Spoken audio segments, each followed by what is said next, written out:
Integration of rational functions. Integral number 1. Integral of 1 over x squared minus 8x plus 17 dx. This is a proper rational function, and we usually look at the denominator and we're trying to factor out. But we can realize that it's not possible to factor this quadratic expression out. Then we do have another method. We will try to rewrite this expression in the way that I will take x squared minus 8x, and I will need the third quantity to complete the square. And we remember this quantity will be this coefficient. It doesn't matter if it's negative or positive. We will divide by 2 and square, which is 4 squared is 16. And theoretically I will subtract 16 because I did add 16 and then add 17, but we can see adding 16 I'm missing only 1 to get 17. 16 plus 1 is 17. Okay, let's rewrite this. X squared minus 8x plus 16 is x minus 4 squared. That was the point of completing the square. And then you can probably see I am tending to use the inverse tangent as an antiderivative. And I can definitely name this quantity x minus 4 as a u, and then du is just dx. We don't even have to do it, but let's rewrite in terms of u, 1 over u squared plus 1 du.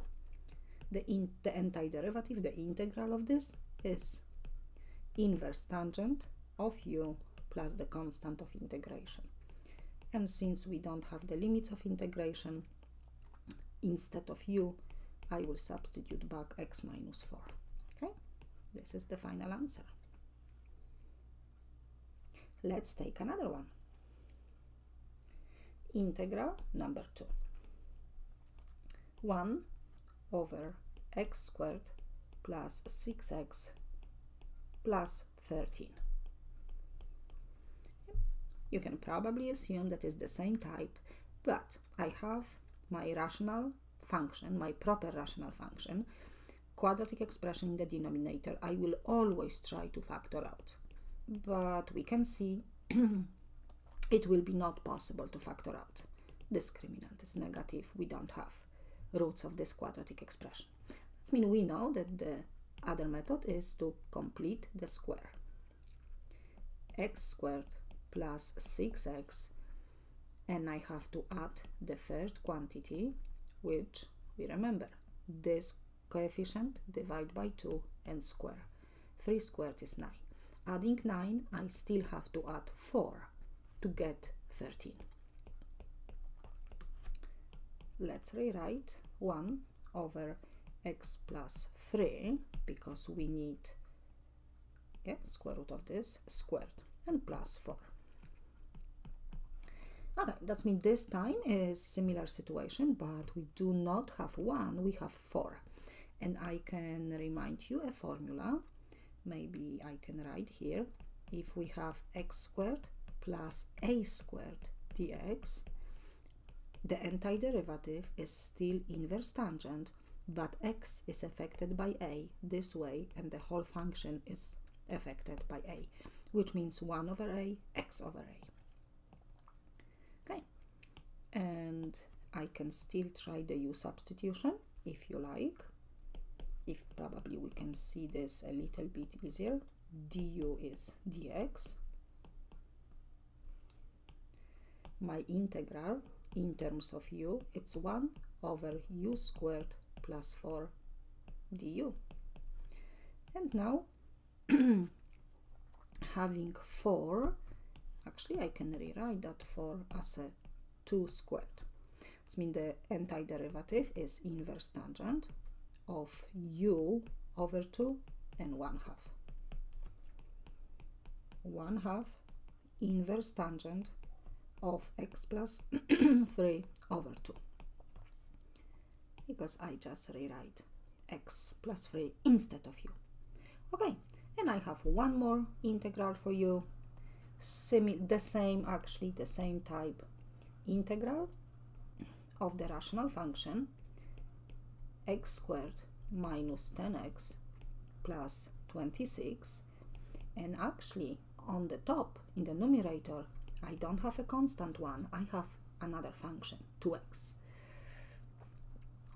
That means, again, it's proper rational function. You will probably try to factor out denominator, hoping for the partial fractions decomposition. However, we can't factor out this. That means we will complete the square.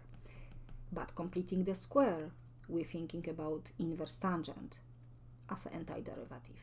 But inverse tangent doesn't include a function on the top. Okay? That's we have to, in some way, get rid of this function. Probably you remember also my favorite formula. I can write somewhere. If we have rational function, integral of rational function, that is written this way. You will see a function and you will see its derivative on the top. Then we know that is natural log of the function from the denominator. Okay, that means I will try to use it as one of my first step. That means what I see, let me rewrite. I see that the derivative of this expression is 2x minus 10. I have 2x, which is really good news, but I don't have minus 10. I don't have negative 10. That's mean what I will do. I will actually subtract 10 and add 10.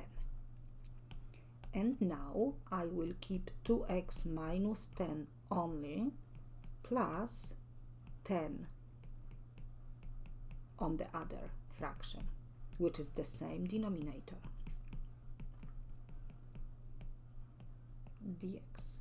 Okay, that means please remember about this algorithm, this, I can say, trick, adding and subtracting numbers. Okay, and now my integral is the first integral is just ln of the function from the denominator, because derivative of x squared minus 10x plus 26 is 2x minus 10. And the second integral, I can put 10 outside, and I think completing the square will be one of the options.